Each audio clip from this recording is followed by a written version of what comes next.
अगले 24 घंटे निहायत अहम है ईरान के लिए, क्योंकि ट्रंप ने ये एक अहम बात की है कि मुजाहिरीन अपना एहतजाज जारी रखें, उन तक मदद जल्द पहुंचने वाली है। ये किस किस्म की मदद है? ईरान में अमेरिका क्या करने जा रहा है? आमिर रज़ा मेरे साथ मौजूद है, उनसे बात करते हैं। आमिर भाई, एक बड़ी अहम बात की है ट्रंप ने कि मुजाहिरीन अपना एहतजाज जारी रखें, उन तक मदद पहुंचने वाली है। कैसी मदद है? क्या करने जा रहा है अमेरिका?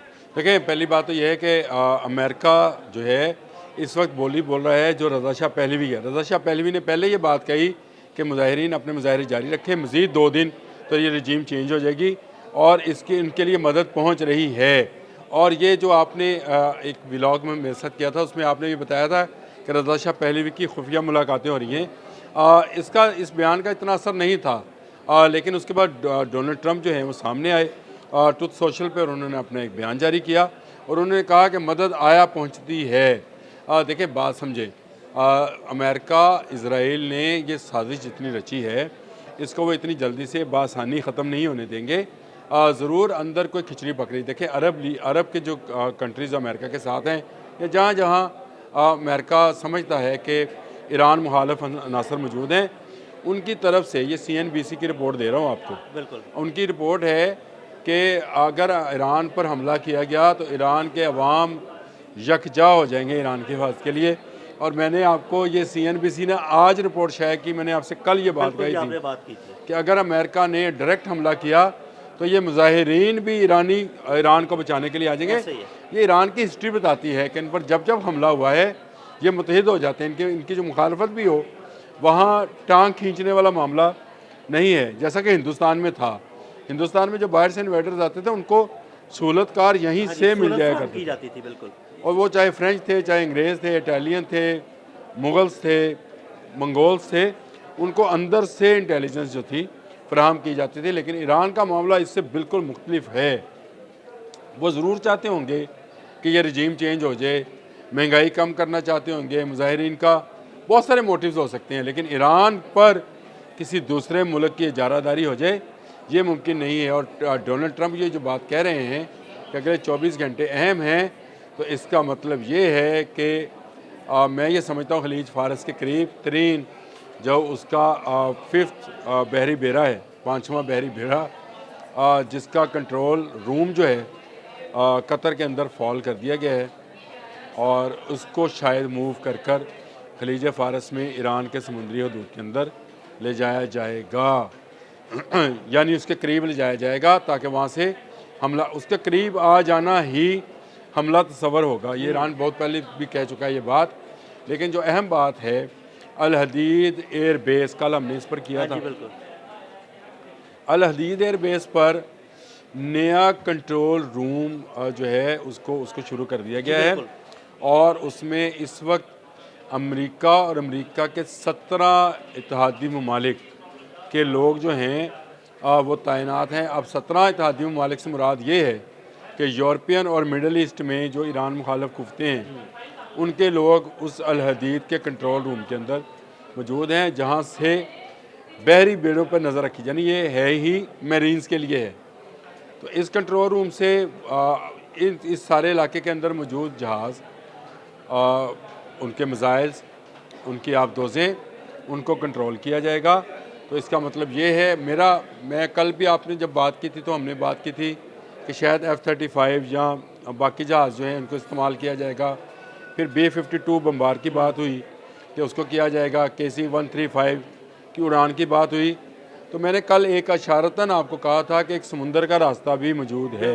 बिल्कुल। इसको अगर बंद किया जाए और बंदरगाहों को सील किया जाए, यानी उनको काबिल इस्तेमाल ना रहने दिया जाए, तो ईरान के लिए ये बहुत बड़ा एक प्रेशर गेम हो सकती है कि उसकी इकॉनमी एकदम से बैठ जाएगी। देखें, ईरान में वैसे ही तजारती पाबंदियाँ बहुत हैं, बिल्कुल ऐसे। तो एक समंदर का रास्ता है जिस रास्ते से वो अपनी दरामदात और बरामदात को कंट्रोल किए हुए हैं। और अगर बंदरगाहें बंद कर दी जाएँ, ये जो मदद आया पहुँचती है और उसके बाद अल हदीद एयर बेस के अंदर बहरिया के लिए जो कंट्रोल रूम है उसको फाल करना। आमिर भाई, ये बहुत बड़ी डेवलपमेंट है। अगर इसको देखा जाए आलमी नुक्ता नज़र से तो ये बहुत बड़ी डेवलपमेंट है। अगर वहाँ पे ये कंट्रोल रूम सेंटर फाल कर दिया गया है, वहाँ से बहरी बेड़ों पर नज़र रखी जाएगी, तो बहरी बेड़ों से कई ऐसे तैयारे हैं जो फ्लाई करके ईरान पर हमला कर सकते हैं। देखिए, मैं आपसे अदील भाई इख्तलाफ तो नहीं करता, आपने बिल्कुल ठीक कहा। इन जहाज़ों का मकसद यही होता है कि जो त्यारा बरदार जहाज़ हैं कि यहाँ से जहाज़ फ्लाई करें और दुश्मन मुल्क पर हमला कर दें। लेकिन बात यह है कि मैंने आपको अभी CNBC की खबर बताई कि अरब ममालिक ये नहीं चाहते हैं कि ईरान पर हमला किया जाए, और इसके लिए मुझे जो नज़र आता है कि ईरान की जो बंदरगाहें हैं उनको कंट्रोल करने के लिए या उनसे तजारत बंद की जाएगी, डायरेक्ट हमला नहीं किया यानी ये जाएगा। मुआशी हमला करने की तैयारी हो रही ये है। मुआशी हमला नहीं होगा, तो ये फिज़िकल हमला ही, यानी किसी जहाज़ को वहाँ से अगर नहीं निकलने दिया जाता तो ये मुआशी हमला नहीं है, ये फिज़िकल मुआशी हमला डोनाल्ड ट्रंप ने अभी से 24 घंटे पहले किया है, जो उसने 25% टैरिफ लगा दिया, जिसका शिकार रशिया भी हुआ, चीन भी हुआ, भारत भी हुआ, और इस पर चीन बची हुआ है। भारत को भी भारत के तोते भी उड़ गए, क्योंकि सस्ता तेल तो ईरान के रास्ते से आता था। अब ये अगर ये बंदरगाहें यानी खलीज फारस का कंट्रोल जो है, अमेरिकन बहरी बेड़े अपने इत्तेहादियों के साथ 17 ममालिक के इत्तेहादी हैं, जहन में रखे, मैं नाम नहीं बताऊंगा, वैसे सबको मालूम है यार, इन ममालिक के साथ।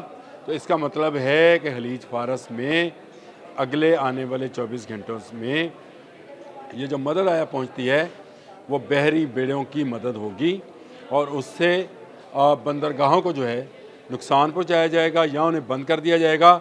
जो जहाज़ निकलेगा उसको पकड़ा जाएगा, और इसकी प्रैक्टिस अमेरिका वेनेजुएला वाले रशियन जहाज़ को रोककर कर चुका है। बिल्कुल ऐसे एक सुपर पावर का जहाज रोका उसने। और सुपर पावर का जहाज़ रोकने का मतलब यह है कि अब रशिया से नीचे मुल्क हैं सारे। हाँ जी। रशिया से ऊपर तो खुद अमेरिका ही है। तो इसका मतलब यह है कि किसी को वो लिफ्ट नहीं कराएगा। यहाँ से जो भारत का तेल बरदार जहाज़ निकले, चीन का निकले या रशिया का निकले, उसको रोक दिया जाएगा कि आप इस हदूद से आगे नहीं जा सकते। तो ये फ़िज़िकल ही असाल्ट है एक तरह से।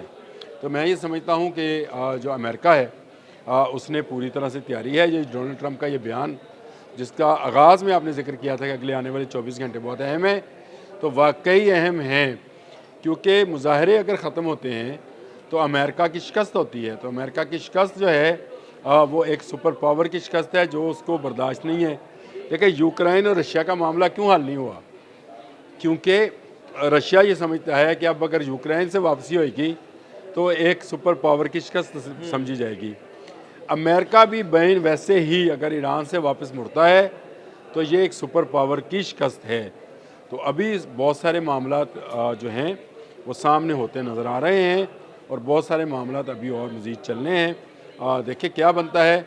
हम तो यही कहेंगे कि अल्लाह ताला अमन करें, जंग ना हो, और ये जो मामलात हैं, लेकिन अमेरिका और इज़राइल इस वक्त पूरी तैयारी में हैं। रज़ा शाह पहलवी, उनके अंदर की फ़ोर्स, ईरान के अंदर भी लोग मौजूद हैं जो रज़ा शाह पहलवी को लाना चाहते हैं। और जो बयान रज़ा शाह पहलवी की तरफ से आया था मदद का, उसका भी ज़रा खुलासा कर दूँ, वो बहुत देर हो गई, आप सोच रहे होंगे। मुझे ये लगता है कि पासदारान इस्लाम के अंदर भी कुछ एलिमेंट्स जो हैं वो दोबारा शाही दो अदवार को लाना चाहते हैं। अगर ऐसा मामला हुआ तो ये फिर दो तरफ़ा जंग जो है ये ईरान के लिए मैं समझता हूँ कि नुकसान का बायस है। बहुत शुक्रिया आमिर रज़ा जी। बिल्कुल, आमिर रज़ा ने इस सारे मामले पर बड़ी तफसील के साथ रोशनी डाली। अदील अहमद और आमिर रज़ा को इजाज़त दीजिएगा। अल्लाह हाफ़िज़।